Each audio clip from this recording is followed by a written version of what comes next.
Before you start, you'll need to gather the materials you need.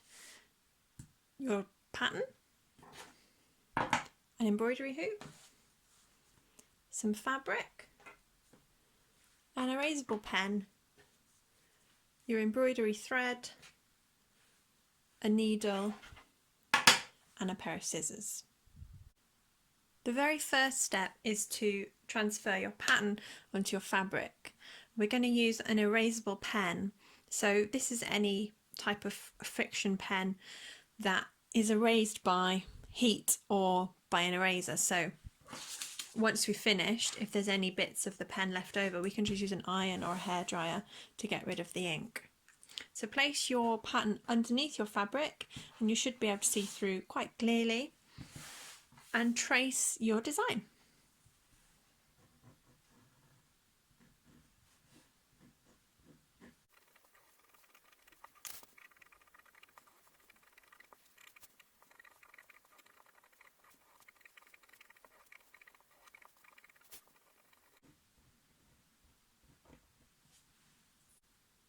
Once you've got your design on your fabric, you're going to need to hoop the fabric. So this is an embroidery hoop. You have the inner hoop and the outer hoop. To put your fabric in, you're going to need to separate the two. So use the little knob on the top and loosen it until you're able to slip the inner hoop out. Place the inner hoop underneath your fabric and then line up the pattern, and then place your outer hoop on top.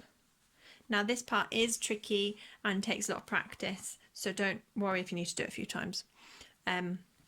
Place it up, just make sure you're happy with the placement of the fabric, and then slowly slide the pattern on the outer hoop on top. Can you see that there's a bit of puckering there? I'm going to try and do it again because I don't want any puckering. You might need to loosen, or whatever the opposite of loosen is, tighten. You might have to loosen or tighten the outer hoop occasionally, just to make sure you've got a good tight fit. There we go. So it should make a nice drum sound when you ping it. That's a good sign, because you want the fabric really taut. And then tighten it if you can. It might be tight enough. Just push it all through, make sure it's nice and neat in your hoop, and you're ready to embroider. I'm actually cutting off the excess. Leave a little bit because you'll need it at the end, but just makes it easier to embroider if there are no big flappy bits. And then you can use that for another project. We're going to start with green thread. So I'm going to unravel this from my thread. And if you look really closely, you can see that this thread is made up of 6 strands. For this project, for this part, we're just going to use 2 strands. So to separate them out, you need to pull just one strand gently, hold the rest between your finger and your thumb, and then pull gently on that one, and it should just pop out. And then do it again.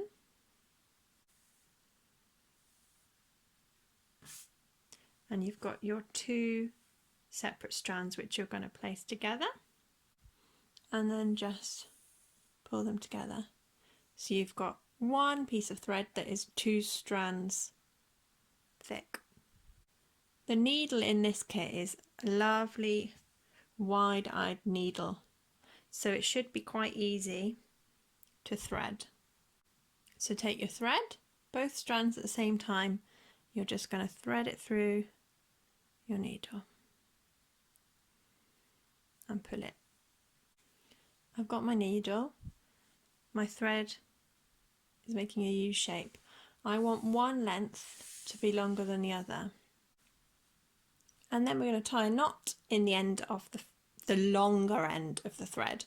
So take the end between your 2 hands, your 2 fingers, your 2 thumbs, and then tie a really simple knot, one knot. And then do the exact same thing again in the exact same spot. So the knot becomes a double knot, and then do it again. and again, until you think you've got a knot that's big enough that won't pass through your fabric. So that's about 4 times. And then simply snip off the excess. So we have our threaded needle, we've got our knot, we've got our hooped fabric, we're ready to begin. We're going to use back stitch for this pattern, a nice easy stitch. To start, you're going to bring your needle up from underneath your fabric. We're going to do, obviously the green is for the stems, so we're going to come up, I'm going to say about 1/2 centimetre along your pattern. So the first stitch we make is going to be this little space here. You're going to pull it all the way through until the knot tugs, and then go back in about 1/2 centimetre away along your pattern and pull all the way through. So you've made your first stitch. Nice simple back stitch. To make your next stitch, you're going to go up about 1/2 centimetre along again and just repeat the exact same thing. Make sure you go in the hole from your previous stitch. So you come up, go in the same hole,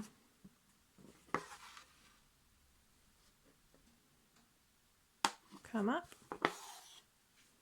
go in the same hole, and repeat. And then thread yourself a new piece of thread. So using the same 6 strands as before, just peel off another 2, thread it, tie a knot in it, and then exactly the same as before, come up from underneath, pull until you feel the knot, and off you go.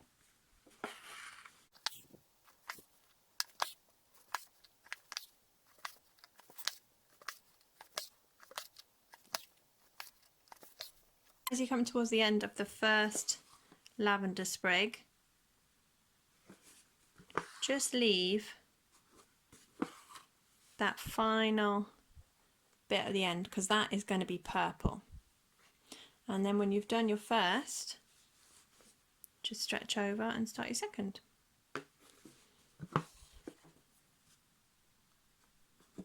As you reach the end of that piece of thread, I'd say maybe 4 or 5 inches left, you're going to need to tie a knot and start a new piece of thread.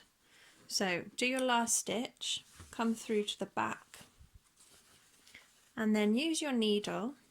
So you've come out here, find a stitch nearby, so I'm going to go with this one, thread the needle underneath the stitch, and then using the piece of the thread that's coming out from your hole, you're going to wind that around your needle once and then twice.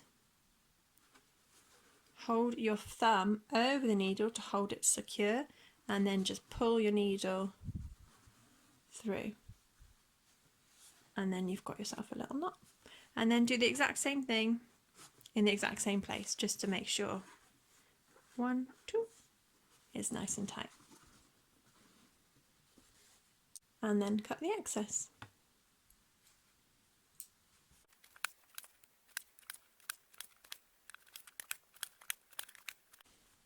And then when you're finished, come round to the back and do exactly the same as before. Slot under a nearby stitch. 1, 2. 1, 2.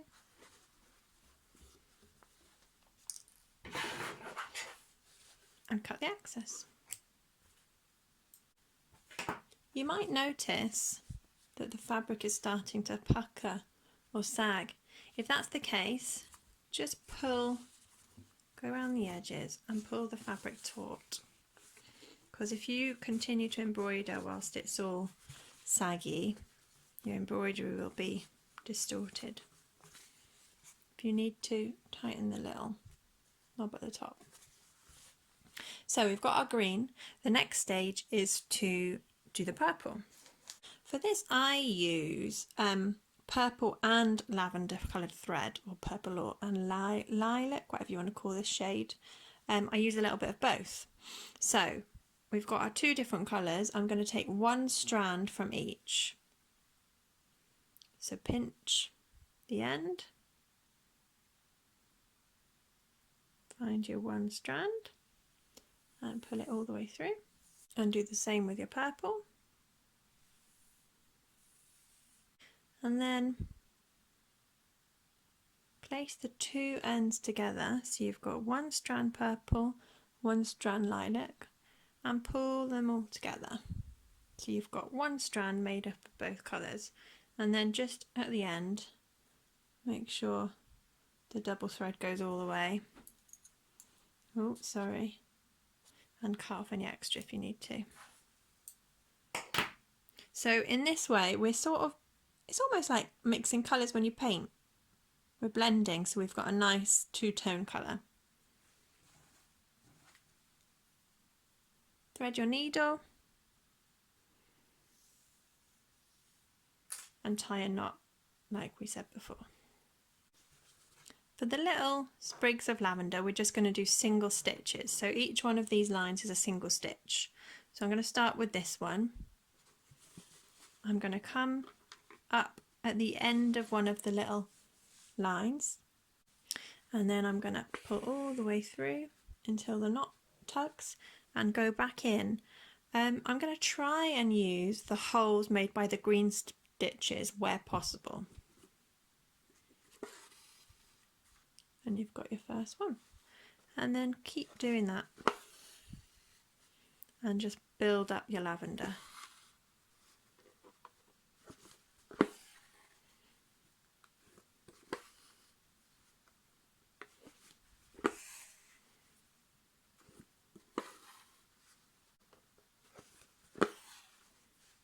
It's easier to come up from the end of the line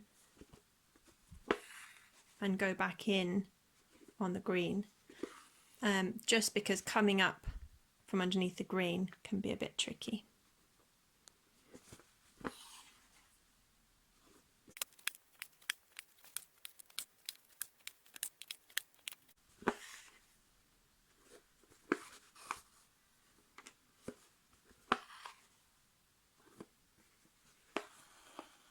Once you've finished that sprig, if you want to add any more, what are they called? Flowers or purple lines, whatever you want to call them. If you want to add any more to thicken it out, feel free. I'm not going to now, but if you need to, literally just fill in these little empty areas and then move on to the next one.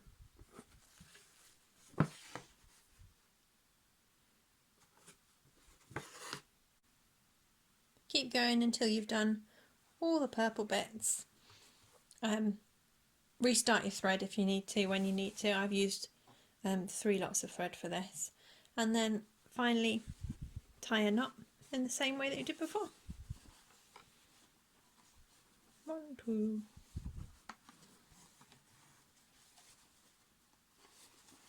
One, two.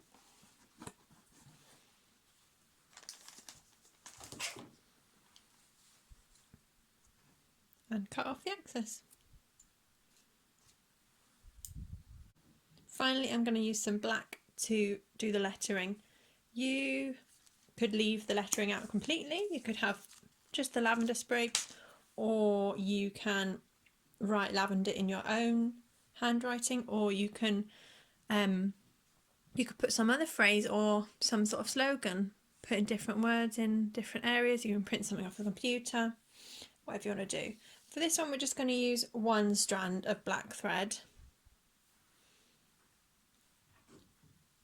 Because the lettering is quite small, we want it to be precise with just one strand.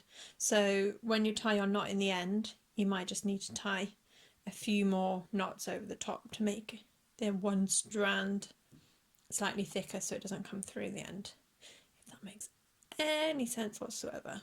Basically, you just need to keep going until the knot is big enough that it won't come through the fabric.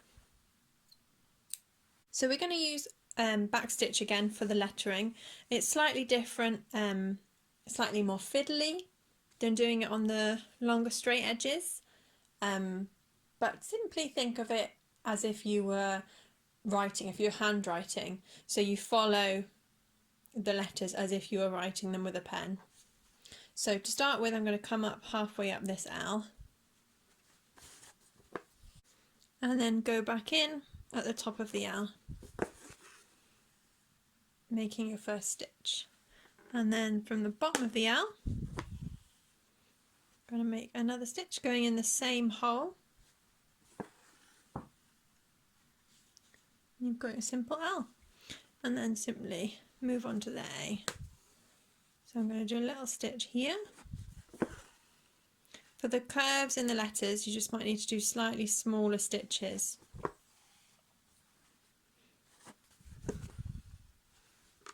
If you get to the end of the word and you're not happy with how it looks, just unpick the thread and start again.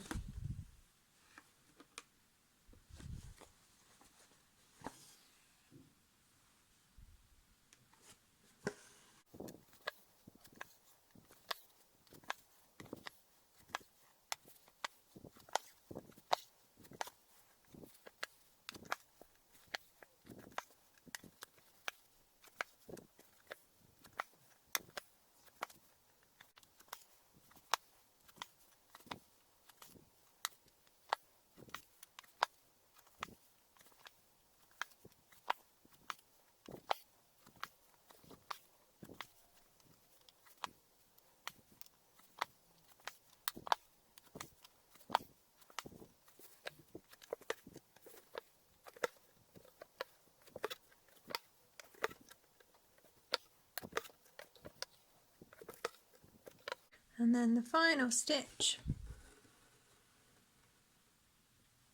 Good. And then turn it over and tie your knot in the back in the same way. So find a little stitch to thread your needle under, wrap your thread around once, twice, pull tight, and do again, once, twice, pull tight. And for the final time, cut off the excess. To finish off, we're just going to give it an iron to get rid of any of the, can you see, tiny little bits of the ink? We're going to iron that out, and also to just give it a nice finish. So just loosen the knob on the hoop slightly, slip the outer hoop off the top, and then give your fabric a quick iron.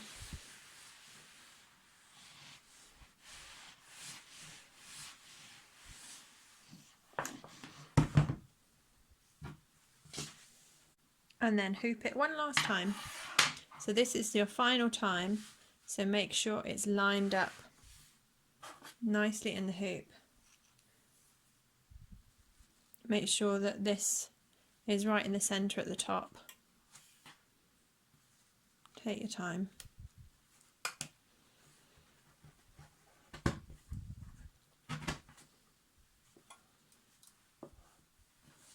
And if you're happy with it,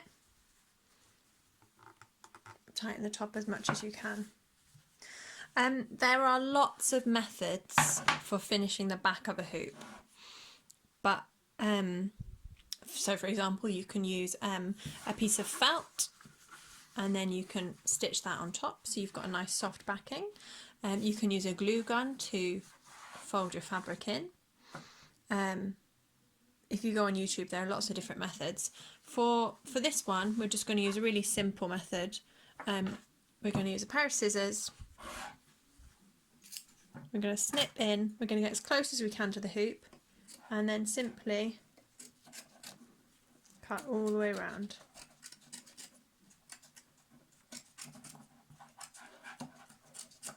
I like, personally, to leave the back of the hoop open and visible, because I like the look of the back of an embroidery hoop, and especially if you're giving it as a gift, it's nice for people to be able to see all the work that's gone into it.